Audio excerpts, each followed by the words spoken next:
choisi parmi tous les tableaux qui sont présentés à Deauville la rue Froidevaux. La première chose, c'est que j'ai trouvé beaucoup de poésie directement au tableau. De voir comme ça, en première ligne, ces roulottes dans une rue de Paris, j'ai trouvé que c'était très poétique, et puis j'ai trouvé aussi que ça apportait une douceur à la ligne de fuite du tableau, côté très rectiligne du tableau. Donc ça m'a séduit, ça m'a touché aussi. La seconde raison, c'est que j'ai perçu un contraste. On reconnaît sur la gauche du tableau ce long mur en pierre dans lequel, derrière, se trouve le cimetière Montparnasse.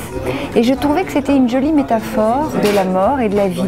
C'est-à-dire que d'un côté, il y avait ces roulottes de manouches qui symbolisent les gens du voyage, qui symbolisent l'errance et tout ce qui est associé, c'est-à-dire la vie, la danse, la musique, les rires, la gaieté.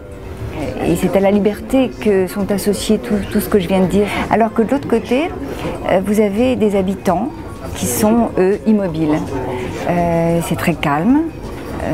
Autant d'un côté vous avez les rires, de l'autre vous avez souvent les pleurs, même si un cimetière n'est pas nécessairement triste, il peut être très apaisant. Ce sont des gens qui sont là pour l'éternité, c'est leur dernière demeure. Ça m'a interpellée, j'ai aimé ce contraste et je n'ai pas pu m'empêcher de trouver que ce tableau était un joli commencement de roman.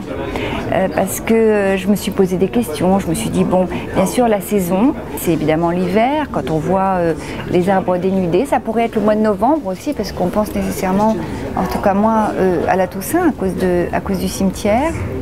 Et puis je me suis dit, mais quelle heure il peut être? Il doit être très tôt le matin. Et puis j'ai vu cet escalier, ces quelques marches qui étaient sorties, je me suis dit, non, probablement que... ils sont déjà sortis. Mais alors où est-ce qu'ils ont été? Est-ce que si on est le 1er novembre, ils sont allés justement au cimetière avant que les Parisiens et la plupart des gens y viennent pour éviter le monde? Et puis je me suis souvenue d'une anecdote. J'ai appris en fait qu'à l'époque, il y avait à quelques encablures de la rue Froidevaux, rue Raymond-Losserand, il y avait un très grand lavoir. Et dans ce lavoir, c'était les gens du voyage, pas seulement, mais beaucoup de gens du voyage qui venaient, ils lavaient leur linge. Alors je me suis dit, bah, au fond, c'est plutôt une halte pour eux. Ils sont allés laver leur linge, ils font une halte, ils ont garé leur roulotte dans une rue finalement peu passante et calme, de jour comme de nuit, et puis ils vont reprendre la route après. Et ça m'a plu aussi. Je me suis dit, mais au fond, ça n'existerait plus aujourd'hui. Ça donne l'apparence, peut-être trompeuse, mais en tout cas l'apparence d'une cohabitation plutôt harmonieuse entre les gens de la ville et les gens de passage, les gens du voyage. Et je pense que ça, c'est quelque chose qu'on ne trouverait plus aujourd'hui.